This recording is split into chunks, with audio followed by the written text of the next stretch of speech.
First, I want to talk about the fallacies of our emotions. We mistake that our experience is our whole world. And a lot of times, since HSPs feel things so deeply, we think this feeling is going to go on forever. It's almost like we can't get away from it. It's like, I feel so disgusting.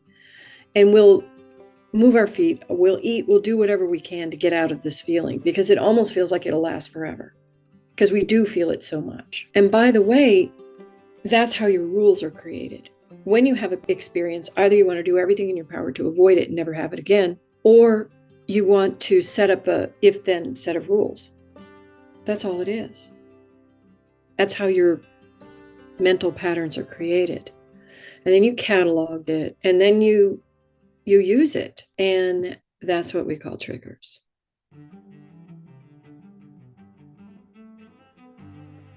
All right. We're going to talk about the messages of emotions this week. First thing I want you to do is to learn about noticing, because we're noticing the energy of it.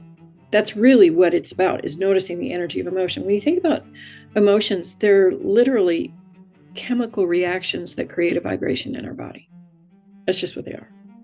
You know, you can break it down, and there have been people much smarter than I am and also much more curious than I am that have figured out exactly what the chemicals are. I don't really care.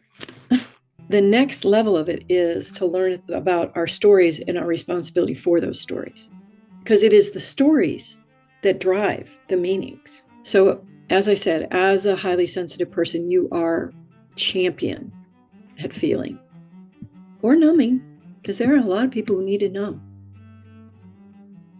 I was one. It's possible to numb in multiple different ways, externally and internally. You can even get to the point where you can create your own personal Xanax. You can. You can go flat numb where you feel nothing. That, by the way, is really, really not a great state to be in, but humans can create that when they've had enough. Too much bombarding. Okay?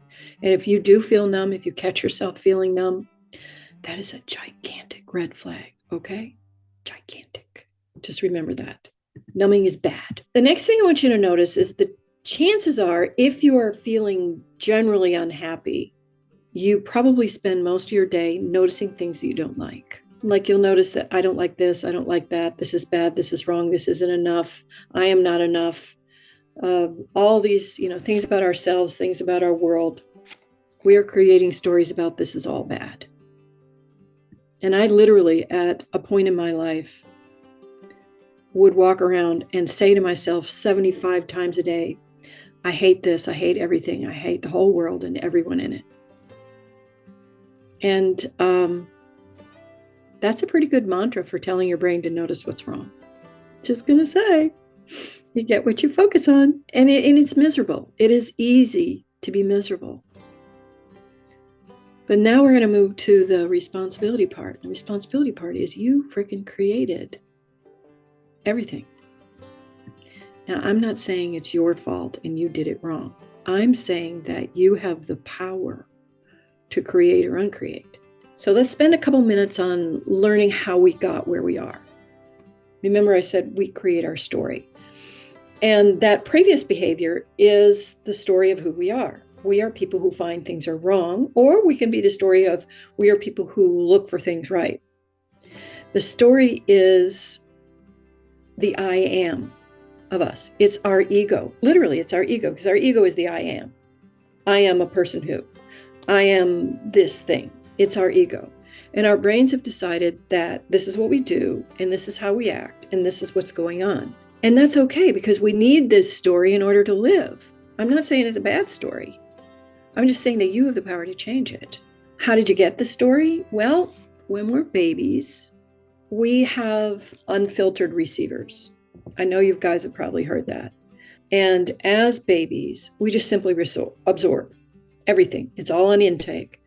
In fact, science has proven that it doesn't matter what goes in, it all goes in. And there's a reason for that. It's the primate reason. That's why. Because we have to learn as much as physically possible in order to survive. So the primate brain just takes it all in without filter. And that's when we learn how to know what emotions mean to us. That's when we learn. So if we have parents who may or may not have been emotionally intelligent is the best way to put it. Gentle way to put it. If we have parents that never learned this, they can't teach it to us. See, that's the gentle way of looking at it. But that's what's going on. So we can let them off the hook for that. That's the next step of taking responsibility. Know that we can create. We know who's in charge, and it's us. We don't have to point our little finger pointer outside. So, well, during this time of unfiltered learning, we were learning about things that we liked and things that we didn't like. And we were learning about things that we loved and things that we were afraid of, right? That's 101. Our brain started to sort the information and turn it into an I am story. So now let's shift to just the nitty-gritty of emotions. Okay. What I mean by this is just the vibrational tone. All right. So the vibrational tone has zero meaning until we're told what it means or we feel it in our body and associate it with an event. I'm going to say that again. It means nothing until we feel it in our body and associate it with an event. Therefore, people who feel some things can associate, borderline stuff with either pleasure or pain. Think about excitement. Excitement can be amazing pleasure or serious pain and spiral into fear. So like I said, it's just vibration. And here's the next thing about vibrations. When you have vibrational energy of an emotion in you, you broadcast it. And this is how we tell what people we want to be near, because we're going to match vibrations. So emotions are super contagious, which is why there's such a thing as mobs and gigantic church services. That's what Tony Robbins relies on when it does those gigantic arena events. He wants everybody vibrating at the same thing, so we all have a big moving experience. Yeah. Now let's go to the messages of the main emotions. And these are the ones that we want to hide from. And these are the ones that are simply energetic messages. They mean only a vibration until we learn how to react to that vibration. The general meaning of being angry is that somebody has trespassed against my ego. Somebody has encroached, either against my ego or the ego of somebody I love, if you're a super protective person. Then there's sadness. Sadness can be a whole overlay. And so sadness is particularly contagious. Anger is not. Have you noticed that? Anger's not all that contagious. Anger means, oh, get away from that person. They're mad. Ooh, danger, danger.